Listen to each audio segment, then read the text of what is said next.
Welcome to another episode of our mini podcast, I Built a Company That Makes a Difference by B1. As you all know already, here we talk to founders of sustainable businesses to get their takes on how and why they started their companies, most importantly, and what everybody wants to know, also lessons learned along the way. Today, I'm sitting down with Natasha Antonic, the creator of the hemp swimwear brand, Natasha Tonic, launched with the intention of changing women's swimwear for the better. Natasha's swimwear fabric is based around a unique natural hemp fiber that is antimicrobial, is UV resistant, durable, and a healthier choice for your skin and our planet. To that end, it reduces microfiber pollution. Natasha, it is great to have you on the show. Thanks very much for joining. Hello, nice to be here. Thank you for inviting Wonderful. me. I'm really excited about this interview. Yeah, great. I'm really excited because just looking at your background, you have such a hugely rich background. You've lived in a bunch of different places. Can you start off just by telling us about yourself and maybe your previous life before you started this swimwear line? Well, my previous life is pretty long, and I feel like I went through so many journeys to get here. And I feel like somehow it actually got me here where I am right now. I always had interest in fashion, but I was growing in Serbia where that was not back at the time when I was growing there an option. So, I mean, it was an option, but not something that you can consider a career. At least my parents didn't think that's a good option for me. And then my second passion was molecular biology, and for me, I always wanted to know how things function, and I just liked nature in general. So that was my main interest. I always wanted to do something, to be kind of scientist, to discover some cure. Back then, it was for cancer, which is of course too much to imagine. But as you know, a younger woman, I thought, there should be cure, and if I do molecular biology, I might be the one who somehow figure out the way. um yes, my history is So very big long, and then ambitions. yes, big ambition. It was just like I like figuring out things and how things work, and I feel like I have this like special sense, this discovering something that people don't pay attention to. And unfortunately, the war started in my country, and I could not give any exams. So I just had the first year of molecular biology, which was great. I mean, I learned a lot, and it was actually very, very difficult to study. There are so many things involved. And then I moved to Czech Republic, to Prague, and studied there, actually business in marketing, because again, I wanted to study fashion, but my father was thinking that's not a good choice, and I listened to my father as a good girl, but it's fine, it all brought me here eventually. And and it was actually good that I studied marketing and fashion. So actually it was just business and marketing, not in fashion. And then once I finished that, I told to my father, well, now I'm going to study what I really want to study, which is fashion. And then he's again, well, no, you should study marketing and fashion if you're going to New York. And I again listened to him, but on the side, I was kind of like, while I was studying that, I just like start sewing by hand, and putting like old used clothes and creating the new clothes, just for myself, because it kind of gave me like this feeling that I'm closer to something that I was interested in doing. And then life brought me all of a sudden from New York, where I studied in FIT, to Los Angeles, and I needed money, needed money after studying and everything, to like I had to start working immediately. And so I stumbled upon this boutique where this lady from Germany, German origin, she designed wedding gowns and corsets and things like that. And I was like, oh, maybe I can help you. So besides being salesperson, I was helping her in designing, and she's the first person who told me, "Oh, you really have talent," because everything we created together was actually really good selling. And so I was like, "Oh, maybe I could do this."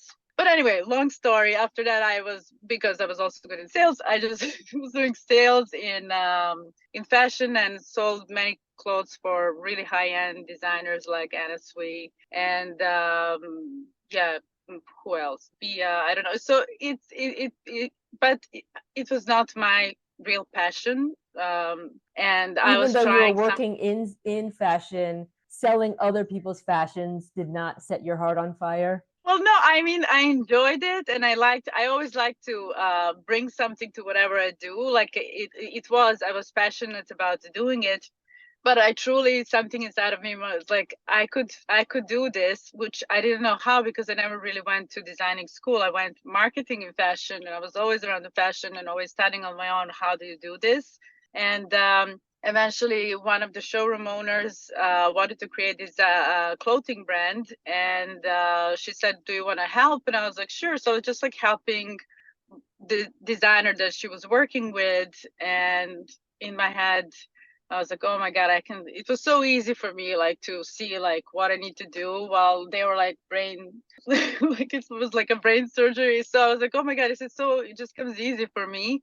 Mm. And eventually I was like, okay, I have to take leap of faith and do my own clothing brand. And it was very scary, but I didn't have too much savings, but I was like, I think I can do this. And I went back to Serbia, and this is my previous brand.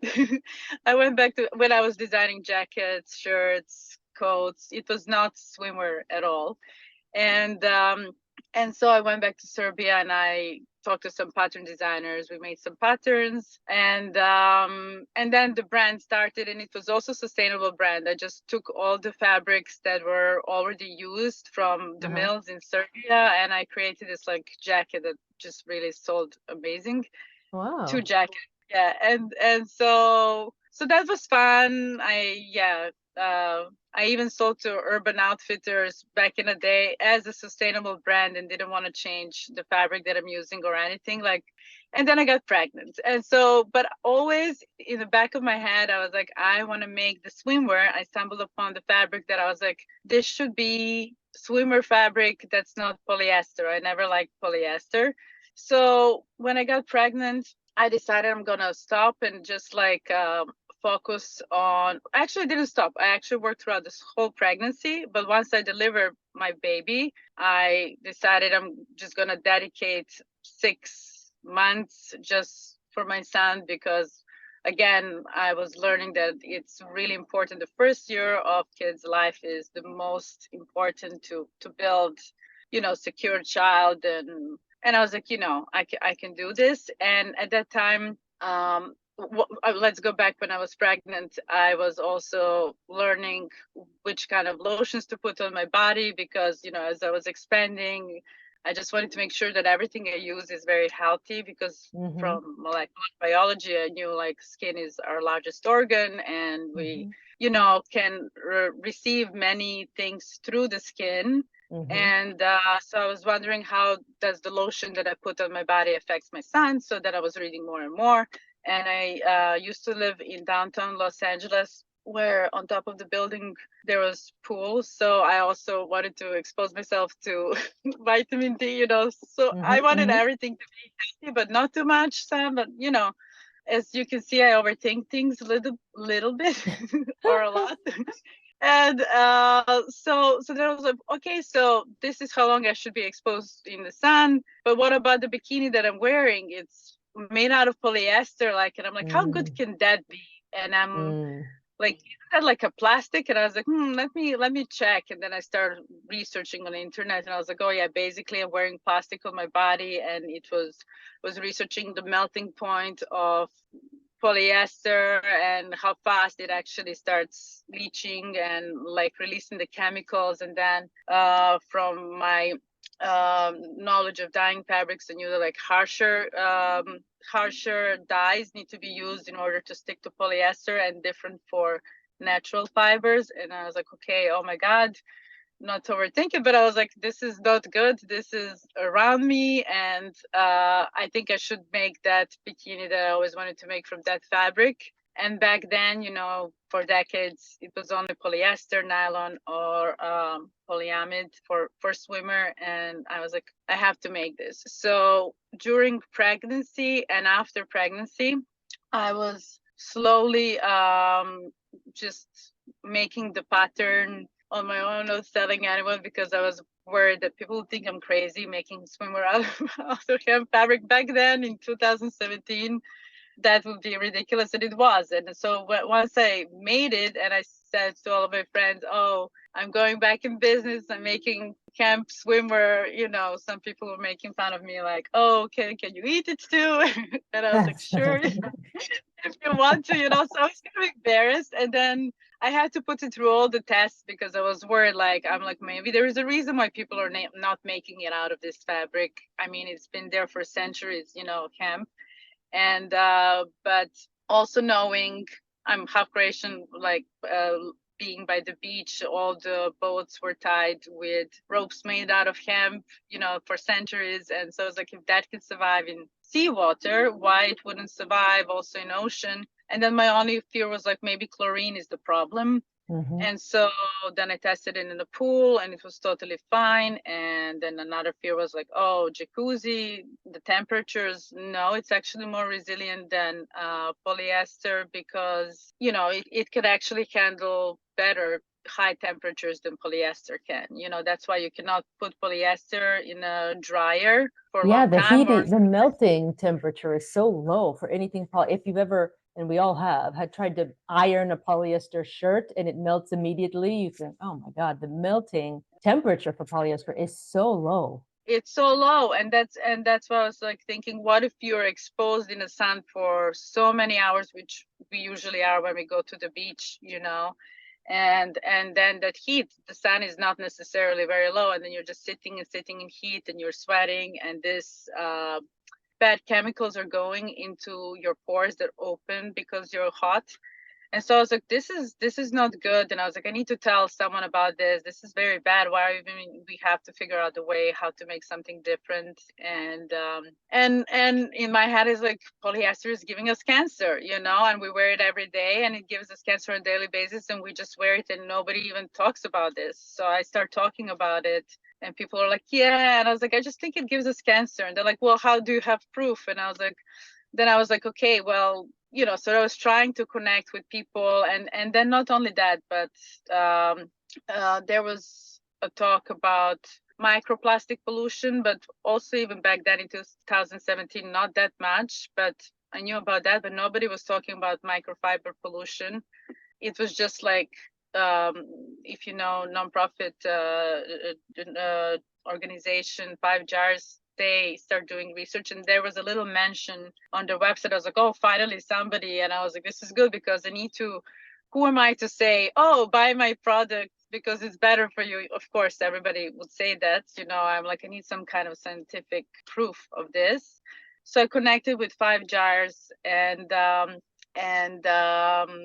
we partnered up for some time. And so to and start talking about their research and stuff on Instagram, and people could immediately see their research and realize that this is a real thing. And then the whole fashion industry actually started talking about microfiber pollution, and I think now everybody, I mean, at least that I know, talks about it. I'm sure some people still don't, but like at least 50% of people, I would assume, no, maybe 25, maybe I'm wishful thinking. So, or maybe it's better that people don't know because we're surrounded with polyester. So I kind of became like a fighter, really against polyester in general. And then I started thinking people exercise in polyester on daily basis. I mean, I used to wear always, there were only polyester leggings. And so, I was just trying through my brand to bring awareness that these things could possibly be different.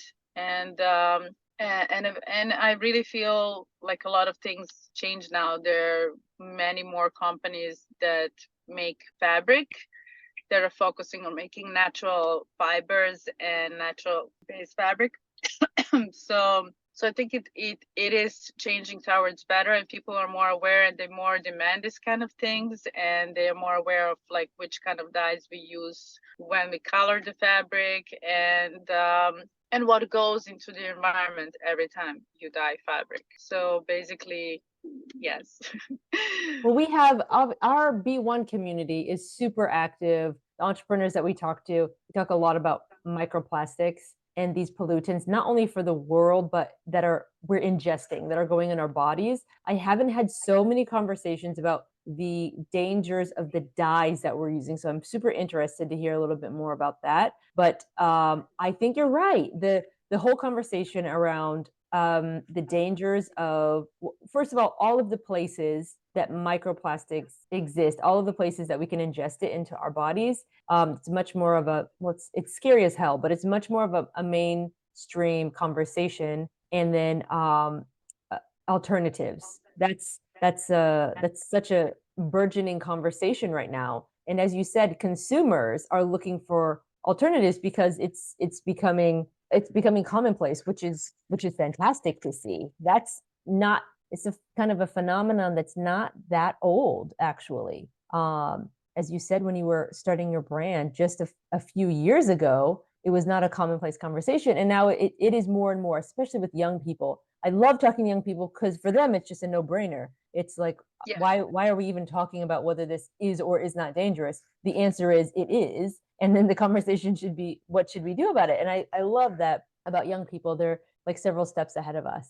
I love young people. It's there's so much ahead of us and way more open-minded in many ways, in body positivity, in not caring about who is which age. I feel everybody is welcome. Just like trying new things, also doing research and not just believing in everything they're told. Like, I feel are they really more know what to do. They don't necessarily fall for marketing.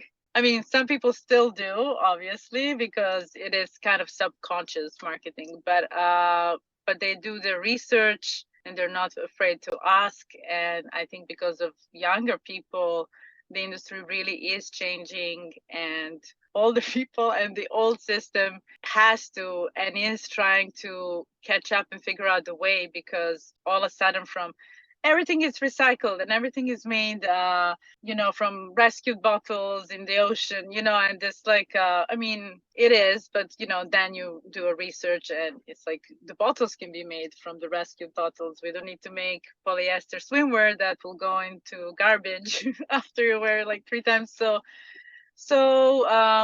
Yeah, so they do their research and they demand things. And because of this demand and the change of what people want, the very, very hard to change industry, fashion industry, is doing it. But it's like, it's almost so many things need to change in order for it to change. First of all, the cost of making polyester is way cheaper because there's so much access to it. So people don't want to change this because they can make so many things super fast, and this is like first a fast turnaround fashion, and this waste. So they don't want to change that because it's easier to make 1,000 pieces for less price. And if it didn't work, this style didn't sell, well, let's just ship it somewhere into some country that will have to eat our garbage and poison. So it's not okay. And I feel also what I'm trying to do through my brand is just to make people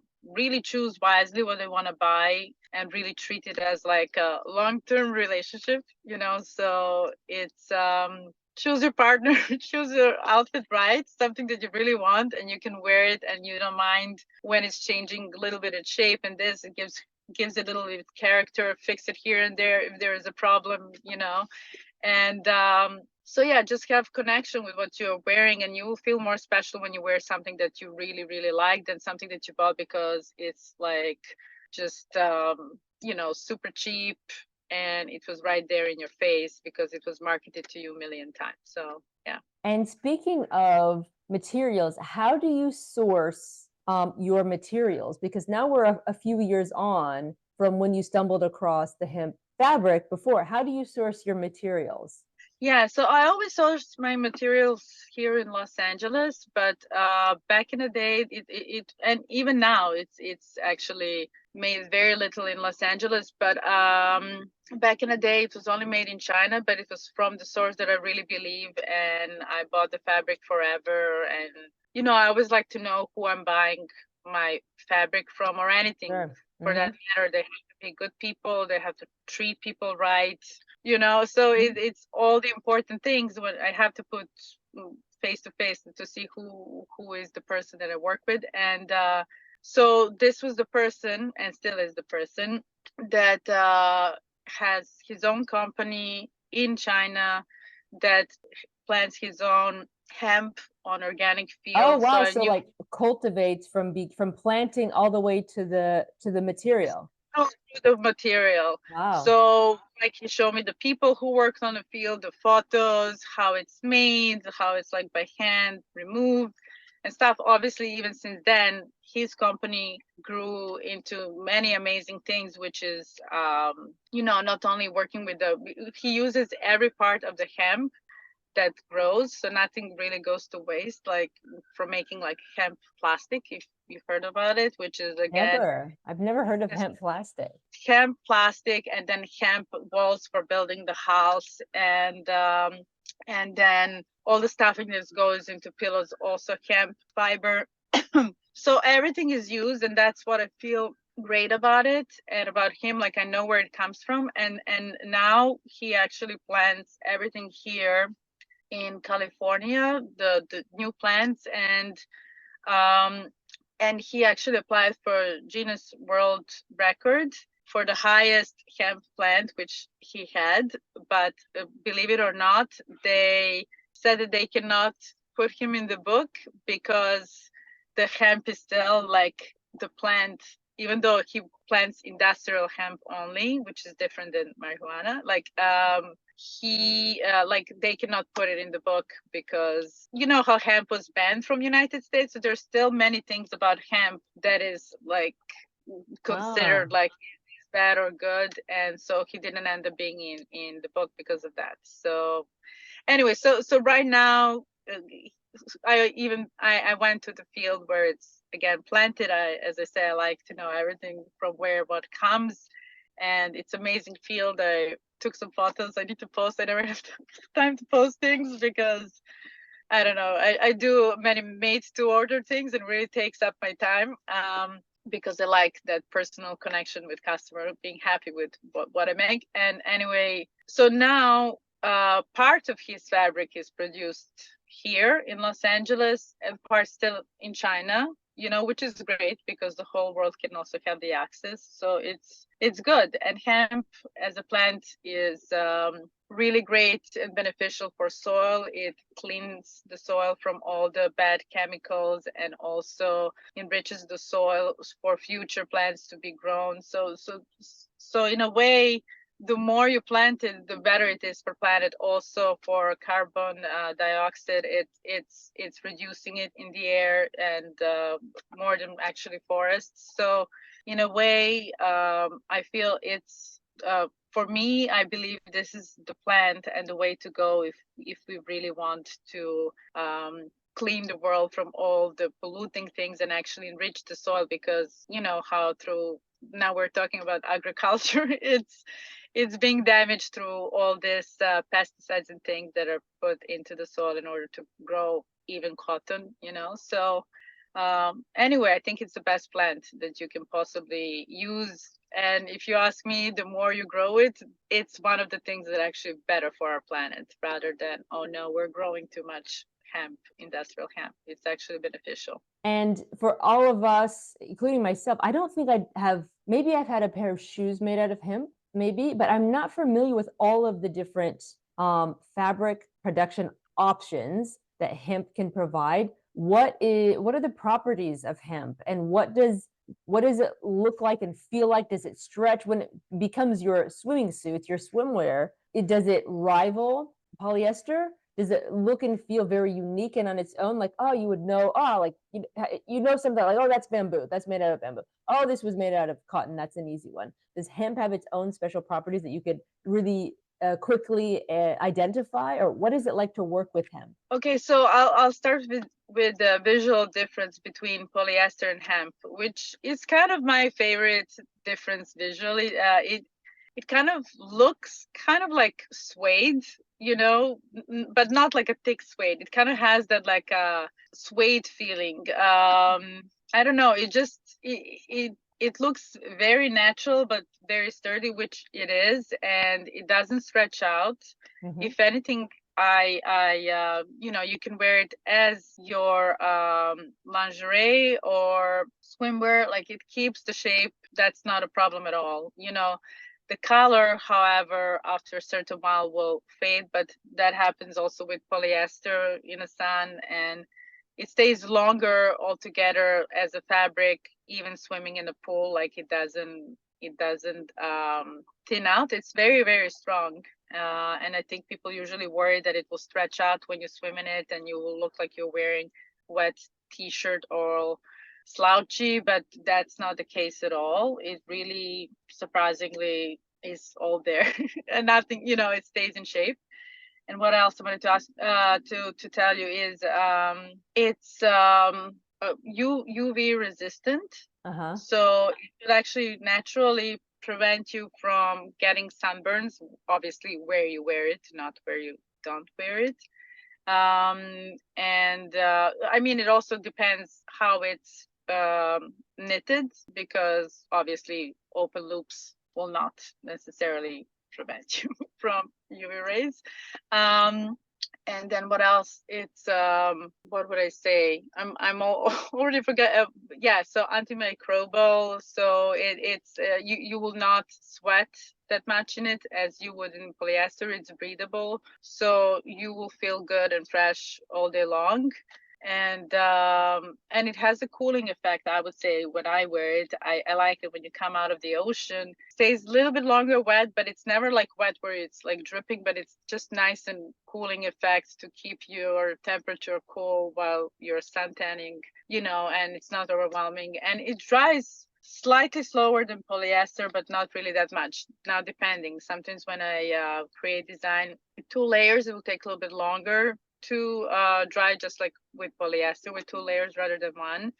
And what else could I say? Yeah, and the dyes are low impact dyes, so they don't have harsh metals in it, so that's also better for your skin and environment when it's dyed. And it's dyed on a lower temperature for polyester. In order to absorb the color, it needs to be high heat, and for hemp, it doesn't. You really can even dye it in cold water. So that's the benefit in water waste, in not using any harsh metals, and antimicrobial, and UV resistant, and it's sturdier, and you can wash it or dry it in machine if you want to, like whatever you. I mean, honestly, yes, I always, it's better for ecological reasons to just dry it Sure, out in to the dry sun. everything, yeah, to hang dry everything, Like but you could throw it natural. in Yeah, the dryer, which you can never do with this polyester swimsuit. and it can be there forever. I mean, like, I wear my bikini bottoms as my underwear as well, and I just throw it together with my other clothes. And I'm a mom, so I don't necessarily have time to like hand dry everything. Yeah. When rain, I'm sure all do, unless you have so much time. I feel like if I was not mom and I had time, I guess I no, I would definitely do it, but like sometimes you just have to dry it in a dryer. And what else? And it doesn't release harsh microfibers into environment when it's dried in machine or when it's washed. And so it doesn't go like it's not harmful for environment, because microfibers are so hard to filter out. And the more we have them, they're literally becoming part of our drinking water. And fish in the sea drinks it. If we eat fish, we'll eat that. I mean, everybody drinks it. Cows, we all rely on water. So for me, one of the main things with my brand is just to, through my brand, explain to the world like this is going to become a major problem. And once we go past certain point, what are we going to do? Then again, so many bad things happen in the meantime, COVID and everything else. And I feel like I don't feel like I want to anymore. I used to before COVID talk a lot about it. And then I kind of quiet down because I feel like people went through so many things and too many bad information is not, great for Not our uplifting. mental state of mind. Yes. So I'm a little bit less, and I saw a lot of brands are now talking about it. So I'm like, okay, now it's like clear. I don't have to be always the one, and I don't like making people buy my product based on fear, because it's that's again, I feel like it's an ethical thing to do. So everything in doses. I want people to know. I also don't want people to stress about it, but we kind of do have to think about it. So that's it. Sure. I don't And know. then, Did I answer your question? I went really. of course, of course, yeah, you did, and more. Let's go back to that first year of business. So this was your second venture into a fashion brand. So maybe it was easier the second time around. Maybe it was harder. But what did that first year of business look like? What did you have to set up? Was it super difficult sourcing materials, getting things transported? What was that first year for you like? And then let's talk about your first sales as well. How did they come about? Okay, so my first year of business was kind of scary because I'm introducing this fabric that nobody is using, while people are so mentally and marketing wise, like they're brainwashed that this is the only thing you can possibly wear on your body. So to tell people, and also hemp for a long time was not considered like a fashion fabric. So for me, it was like, how do I make hemp look fashionable? So it goes to a higher end customer, people who probably can more talk about it and have higher reach in fashion world to so this really becomes like, oh, this is cool, not like, oh yeah, this is another whatever product. So I knew that I had to have amazing photography, amazing explanation why this is great. And then also the biggest problem was how the people get courage to try it and not worry that it will fall apart when they swim in a pool or in the sea. So that convincing the audience was the hardest thing for me to do. And so I had to do all this tests personally and put my swimsuit, one swimsuit that I was constantly wearing, just to test it and really make sure when I'm saying something that it's not a lie, because I would not feel good about it. Of course, I was hoping it will work out. And I was like, what if all this testing and now nothing works out, because I spent so much time, creating this. But it worked out. So then I reached out through and also I was not really Instagram person. I was very much just doing my own thing. And I was like, okay, now I have to be on Instagram.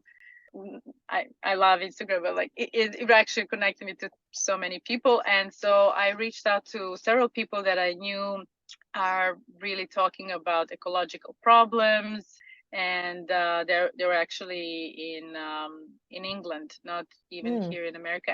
And I also talked to, I don't know if you know Alden Wicker, like she is from EcoCult. I think she now created a book actually about the fibers and polyester and anyway harsh metals.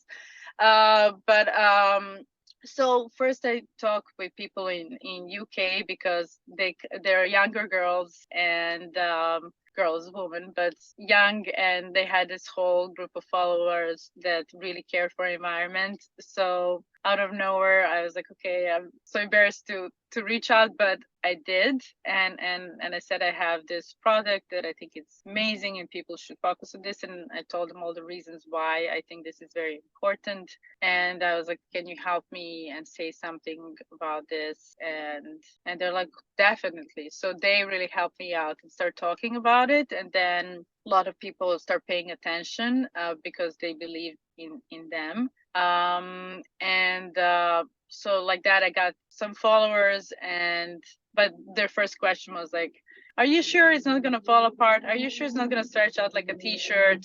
Da, da, da, da. And I said, listen, buy it and wear it. And if you don't like it, you'll get a whole refund, but you will not know until you try it. I'm telling you, it's like this, but I would be skeptical too, because this is something different. And so a lot of people took leap of faith, and I was lucky about that. And luckily nobody ever returned anything, like Oh, they that's really amazing. liked it. And then they reordered it, and it was great. So the product on its own was just great. And a lot of people are like, I've been looking for something natural. And then you open the whole new part of audience that is like people who actually have problems with their skin, and a lot of people have actually allergies to polyester. So they're like, oh, there is something, I can never wear my bikini because I get all this rash from polyester. And like, thank God for you, and then there are people with psoriasis, and they're like, thank you so much for having this brand. Like, I really felt like, appreciated and loved by many people. I was like, this is like, oh my God, nobody ever loved me this. Kidding, no, Oh, but that's like so it's nice. You had other groups of consumers that you didn't even realize when you started. yeah, and they were just like so thankful that there Sure. is something out there, that it's not polyester. And Yeah. it's a huge group of people who don't really, just skin wise, they have allergies or get Hmm. bladder infections if they wear, a lot of women are sensitive to polyester, Sure. or maybe dyes, or maybe both. And so then just the word of mouth, like whoever bought it, they told it to their friend, da, da, da, da, and talked to each other immediately. I got approached by Harper's Bazaar in Australia. Somebody wrote me from Wow. there. It's a joke. I thought it's a scam, because I was like, this is like, I'm like, what's wrong with people? Why are they doing this? Why Like, are they yes, joking me? Harper's Bazaar is writing to me. I'm like, who did this? Like, I thought it's just, I thought people, because a lot of people are also angry with the polyester industry, because it was a huge wave of recycle plastic, recycle polyester. This is the new thing, and now I'm telling them polyester is horrible for you. Right. Don't do it. So Yeah. like, well, how do you, like, what are you talking about? And where is it in a, so I had a lot of angry people too who didn't like the idea that I'm bashing on the whole industry. So I was like, is somebody making fun of me? And Hmm. so I was like, should I answer on this email? So I was like, okay, yeah, I'm available. They're like, are you available for interview? I was like, sure, yes. When would you like to do it? And I was still skeptical. And then it was a real person. And then and then it came out that it was same with British Vogue, like 3 times approach. And so that was great too, like out of nowhere. So I was like, I guess people really, like it. I was like, who is even talking? Like, so I think just the people and word of mouth, because I never have really time to market myself. And I'm also shy to put myself out there too much, it's just people telling to people. So it's like a very slow process, but it's great because you really get people who really are buying it because they believe in it, rather than somebody just buying it because like, oh, this is such a trend, which I'm not against. That's great too. Like, I have people who buy it just because it looks great, and obviously nobody would buy it if it doesn't look like something they would want to put on their body, no matter how healthy it is. I mean, I wouldn't myself. Yeah, for sure. So yeah, so that's, I don't know, was that a question? So that's how it all started, in very, very small ways. And then one company that I really liked online, and I was like, when I was creating my business, I was like, I hope they buy from me one day. They were the first people to reach out and ask me, can we buy your product? That's great. I don't even know if I can pronounce correctly the name Ravenvu. I'm like bad with French. So Ravenvert, yes. Anyway, so they reached out, and I was like, this is incredible. And I feel like it's one of those things, when you're doing something right and when you're aligned with the universe, things somehow gravitate. And so it was just very lucky. Yeah. And then Fantastic. what else? Oh, and then my friend from Serbia, which is insane, because we both lived in Serbia, due to war and lives, like she started living in Miami and I somehow ended up in California. Nobody ever thought we would even live in United, like it just happened spontaneously. One day I was traveling to visit my husband's family on Christmas. It was like a Christmas movie, and my plane, like we were late by 5 minutes, so they split me, and my husband and my son had to go with one plane, and I had to go with the other plane, just so we can catch, Christmas craze. And I had to go through Miami. So I landed in Miami. I was like, Natalie, I want to see you. I'm here. And she was like, okay. So we had one coffee, and she is the main organizers for Swimwear Week in Miami. Imagine this Oh, coincidence.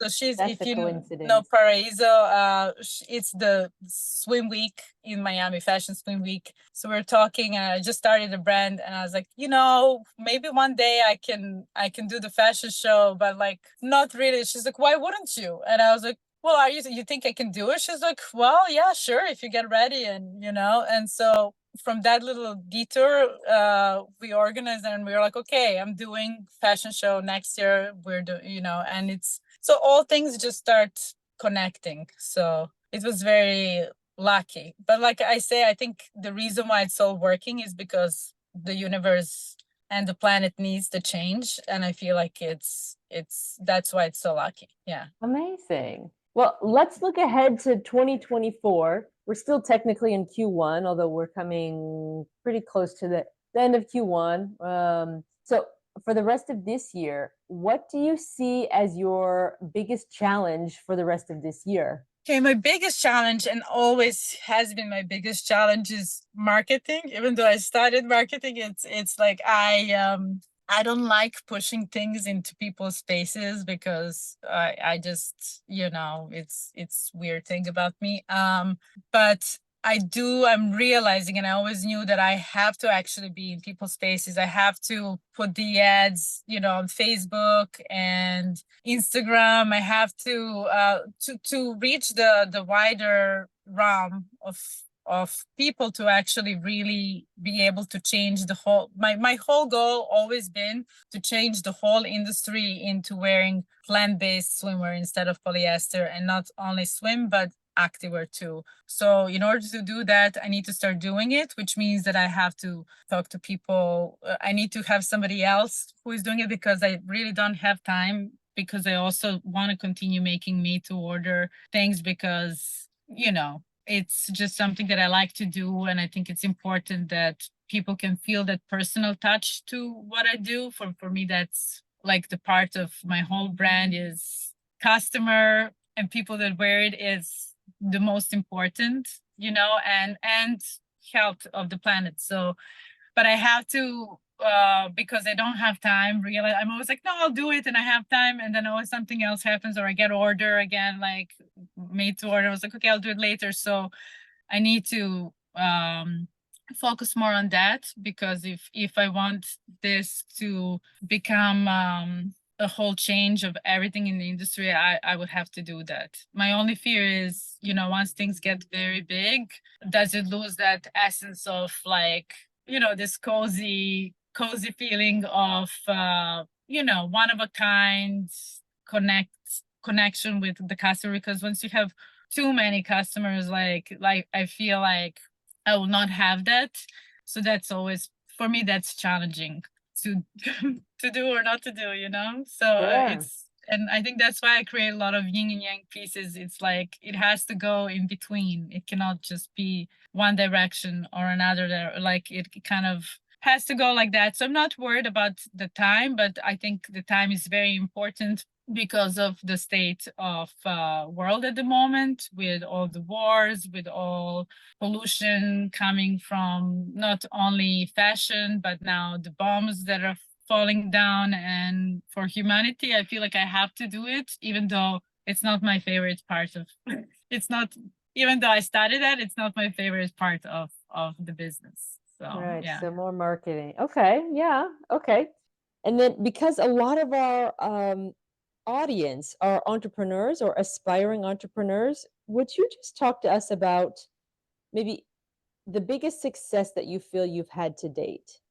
To me, the biggest success I had till date is actually connecting with like-minded people on, I mean, it's in art industry, and younger people that we talked about who have these great ideas, and they're eager to do good in this world. And but the biggest thing is just really, I feel like I really changed fashion industry to change its focus from polyester to natural based fibers. And for me, that's the biggest thing till the date that I did. It's a huge thing that I introduced, like, oh, let's have plant-based swimwear and make it a main thing. And I see a lot of brands are doing it, and there are more people who make fabric that are focusing on making better fabric, more durable fabric made out of plants, or any different kind of combination of linen. And so there are different blends, and so I like that I changed industry to go into that direction. For me, that's huge. So even if that's even it's a lot, so I'm very happy about that. I couldn't. Fantastic. That was the main goal, so Right. that's great. Good. And what about the flip side to that? What do you feel like has been your biggest failure to date? I'll go back to marketing badly. It's not, because in a weird way, it was a slow and methodical. Like, I marketed very good in the beginning, but I feel, I lost the track, like, where all this movement came from and stuff. So because I was not like pushy, so the that I'm not putting myself out there, and which I have to do because there is a good reason for it. So for me, that's the biggest failure that I still hope to fix. Yet somehow I never have time to do it. But yeah, It'll get done. It'll get that done, would be I'm my sure. main problem. And what about the most important lesson that you've learned to date? Most important lesson is to not take myself too serious, and not to get hurt feelings, because of, I guess, very emotional person. To know that everything I do with pure heart. And when things don't get well, like, I'm literally, when one package gets lost, I'm like in major drama, major drama, because I'm always thinking about the person who needs to go to vacation, and now their bikini is not there on time, and that really kills me. And I know it's ridiculous because these things happen. And a lot of people are like, Natasha, you cannot do anything about that. And I was just like, no, like, they told me they're going this, and the packages gets lost. So it's out of my control. So, but I'm learning to be like, this is the way it is. It's to let go and be like, if it's meant to be, it's meant to be. So to be less hard on myself, and to actually allow myself to keep on enjoying what I'm doing and do the best that I can, and let go of there will always be little something setbacks that can happen due to environment or COVID, or anything can happen. So, like, just like, it's to understand that it's important just to do the best I can, and also to keep it fun for my mental, and keep it fun. It's just like, because I do it for joy, and to never make it like as like this heavy torch. So that's the best lesson that I learned. Awesome. And just to conclude, can you remind us, everyone, where we can find you, what your website is, how people can order, your social handles? Where can we find you? So basically, my social handles, you can find me on Instagram. That's my number one thing. I wish, I am available socially on Facebook, but I don't really, it's not my thing. And also, yeah, YouTube. I'm mainly focused on Instagram, and you can find me there, and I can sell there. And online, it's under natashatonic.com, just like the brand. And a lot of styles would say out of stock, which is true, because they are, like, I produce very little. And because I'm very mindful, I like to sell everything that I produce, because that means less waste in this world. Even though it's ecologically friendly, it's still, to me, it's like, why waste anything? And so whatever you don't see, you can reach me directly via Instagram or email and ask me, hey, can you make this thing for me in this and this size? Orange, I want people to know. And then so I'm open for that, and I don't mind it. I think it's something that I always wanted to have when I'm buying things. Like, it's like, oh, this pants fits so good, I wish on my hips they're like 1 inch bigger, so that's the whole thing of the brand. Like, be a good person, do good things, and things will come out great, basically. Thank you so much, Natasha. It's been so lovely talking to you. Everybody check out her swimwear. Natasha Tonic is the website and the brand. Thank you very much for stopping by to talk with us. Thank you so much for interviewing. Amazing question. Thank you. Absolutely. Everybody else, we will see you on B1.